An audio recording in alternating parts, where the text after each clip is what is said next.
تو یہ جو قیامت صغرا نہیں بلکہ قیامت کبریٰ پاکستان پہ، پاکستان کی اکانومی پہ، پاکستانی عوام پہ جو ٹوٹی ہے، یہ قیامت کبریٰ نہ ٹوٹتی اور ہم اس سچویشن کو ہینڈل کر لیتے، لیکن چونکہ شریف فیملی کا ایک ہی المیہ ہے کہ وہ اپنے خاندان سے باہر کوئی چیز کہیں نہیں جانے دیتے،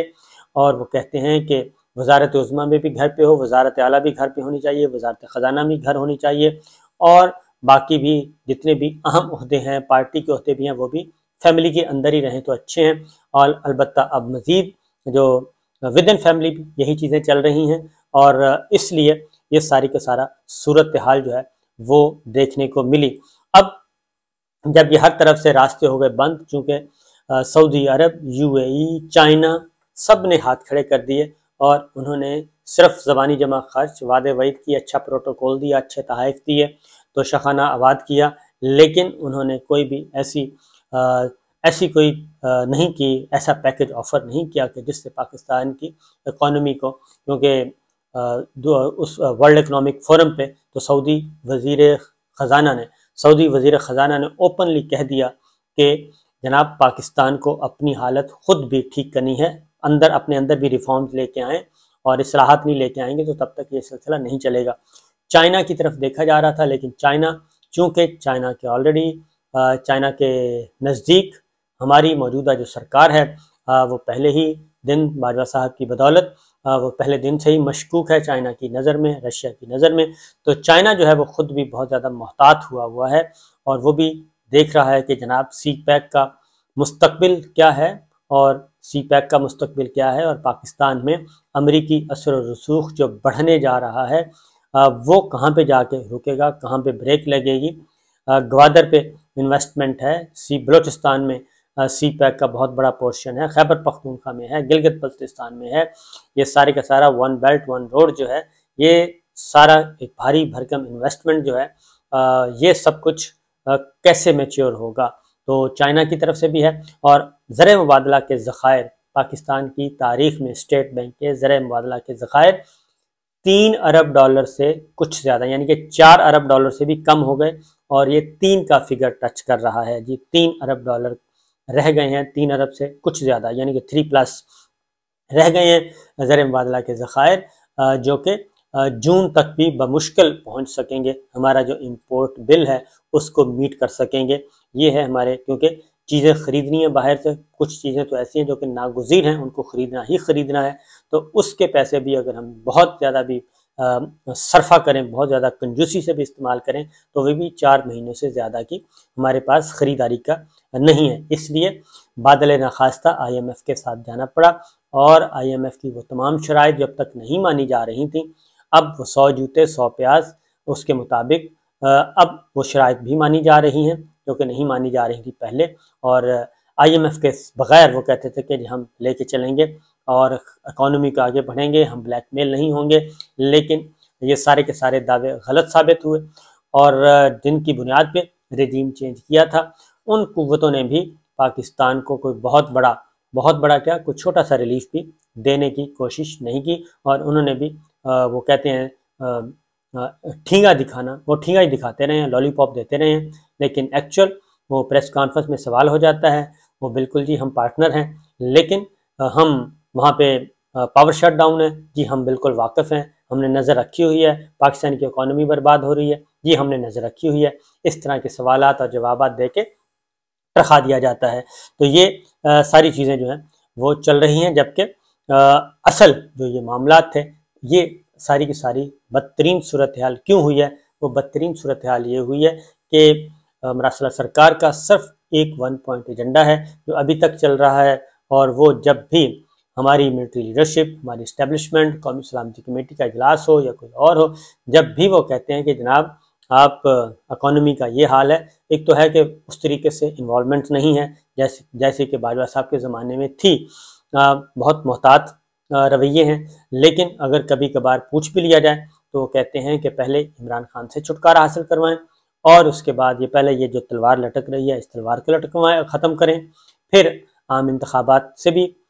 فی الحال ہمارا کوئی ارادہ نہیں ہے، پنجاب اسمبلی کا بھی کوئی ارادہ نہیں ہے، خیبر پختونخوا اسمبلی کا بھی نہیں ارادہ، ان سارے خطرات سے ہمیں کریں آزاد تو اس کے بعد ہم فیصلے کریں گے، مشکل جن کو جدید نام دیا گیا، مشکل فیصلے، سخت فیصلے کریں گے۔ جبکہ حقیقت یہ ہے کہ یہ ساری چیزیں تو چل رہی تھیں اور عمران خان اور ان کی ٹیم چلا رہی تھی، پاکستان تحریک انصاف اور ان کے اتحادی آہستہ آہستہ آگے بڑھ رہے تھے، اور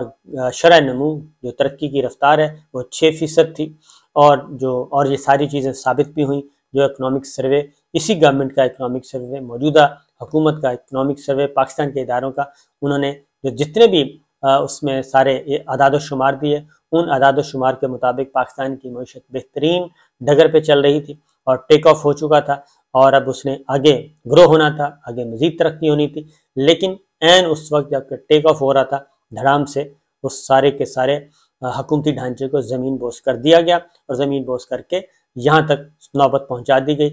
تو اس کا مطلب بالکل واضح ہے کہ معاملہ جو تھا وہ حکومتی ڈھانچے میں ہی تھا۔ عمران خان، MQM اور کاف لیگ اور GDA، یہ سارے کا سارا ایک اتحاد چل رہا تھا، اور شوکت ترین اور ان کی ٹیم جو ہے وہ آگے بڑھ رہی تھی۔ لیکن اس وقت تک تو ٹھیک تھا، آخر پھر کیا ہوا کہ 9 اور 10 اپریل کے بعد جیسے ہی رجیم چینج ہوا، ہر چیز ڈکلائن کی طرف چلتی گئی۔ اسٹاک ایکسچینج بیٹھ گیا، آپ کا اسٹاک ایکسچینج بیٹھ گیا، روپیہ بیٹھ گیا، صنعتیں بند ہو گئیں، فیکٹریاں بند ہو گئیں، کارخانے بند ہو گئے، بے روزگاری انتہا کو پہنچ گئی۔ 7,65,000 سے بھی زیادہ، بلکہ 8 لاکھ کے قریب ہمارے نوجوان پڑھے لکھے، سکلڈ، نان سکلڈ ملک چھوڑ گئے ایک سال میں، جو کہ 1947 سے لے کے آج تک سب سے زیادہ تعداد تھی۔ تو یہ سب کچھ ہوا، اور ان کو بند کمروں میں ہمیں بتایا جاتا تھا کہ یہ جو اس وقت سرکار ہے،